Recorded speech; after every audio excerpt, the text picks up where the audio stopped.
Assalamualaikum warahmatullahi wabarakatuh. Baiklah, pada kesempatan kali ini saya Nanda Putra Yulia akan membahas materi pembelajaran layanan farmasi, yaitu bentuk sediaan obat suspensi. Suspensi menurut Farmakop Indonesia edisi 5, suspensi adalah sediaan cair yang mengandung partikel padat tidak larut yang terdispersi dalam fase cair. Nah, suspensi umumnya harus dikocok dengan baik sebelum digunakan, karena untuk menjamin distribusi bahan obat yang rata dalam pembawa, sehingga akan menjamin keseragaman dan dosis yang tepat. Kemudian, suspensi pula tidak boleh diinjeksikan secara intravena dan intratekal, serta suspensi itu harus disimpan dalam wadah tertutup rapat. Yang berikutnya adalah bahan pensuspensi atau dikenal dengan suspending agent. Bahan pensuspensi atau suspensi agent ini merupakan bahan yang memiliki sifat dapat menambah kekentalan atau viskositas dari cairan suspensi ini, sehingga suspensi itu tidak mudah mengendap. Nah, bahan pensuspensi ini terdapat dua golongan besar, yaitu bahan pensuspensi dari alam dan bahan pensuspensi yang sintetis. Nah, bahan pensuspensi dari alam ini terdiri dari golongan gom dan golongan bukan gom.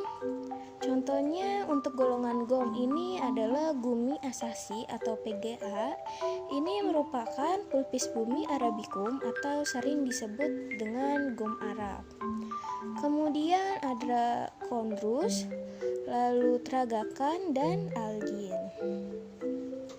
Berikutnya adalah golongan bukan gom. Contohnya di sini ada bentonit dan vigum.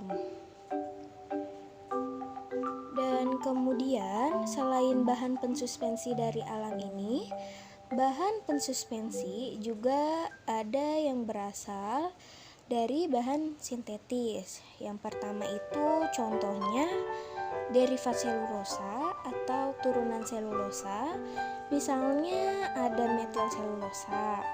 Kemudian ada CMC atau hidroksi metil selulosa. Kemudian selain derivat selulosa, ada juga organik polimer. Contohnya ini ada karbopol 934 atau karbomer. Berikutnya ada cara pembuatan suspensi.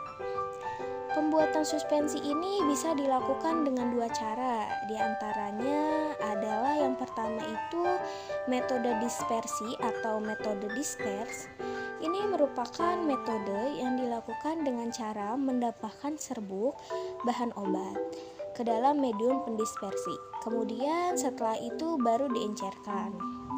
Nah, biasanya saat proses pembuatan suspensi itu sering juga terjadi kesulitan saat mendispersikan serbuk ke dalam pembawa atau si piker. Karena biasanya adanya udara kemudian terkontaminasi pada serbuk itu sendiri. Nah, salah satunya adalah mudah dan sukarnya serbuk yang terbasahi, tergantung dari besarnya sudut kontak antara zat terdispersi dengan medium pendispersi.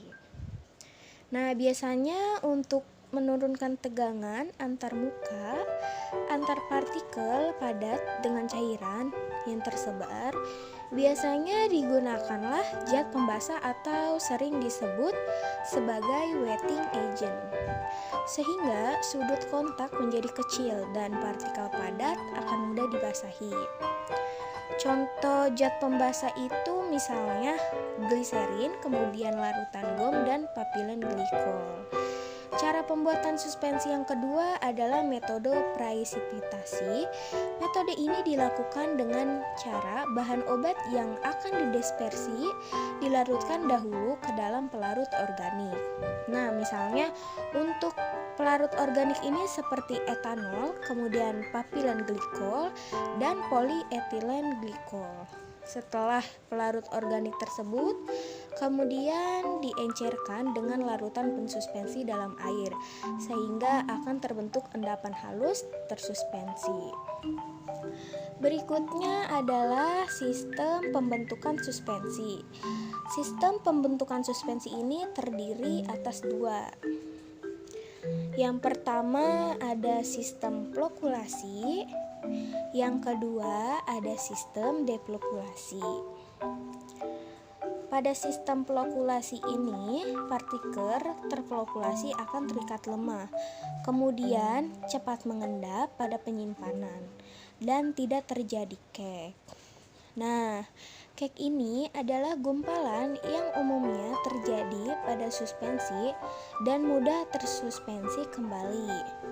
Kemudian pada sistem yang deflokulasi itu akan mengendap perlahan dan akhirnya akan membentuk sedimen, di mana terjadinya agregasi akhirnya terbentuk kek yang keras atau gumpalan yang keras dan sukar tersuspensi kembali.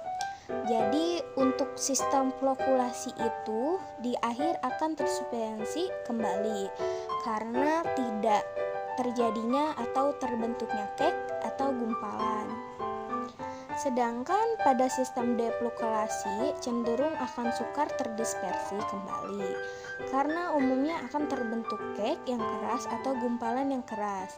Kemudian pada sistem flokulasi juga umumnya sedimen itu akan terbentuk secara lambat, tapi pada yang flokulasi sedimennya akan terbentuk secara cepat.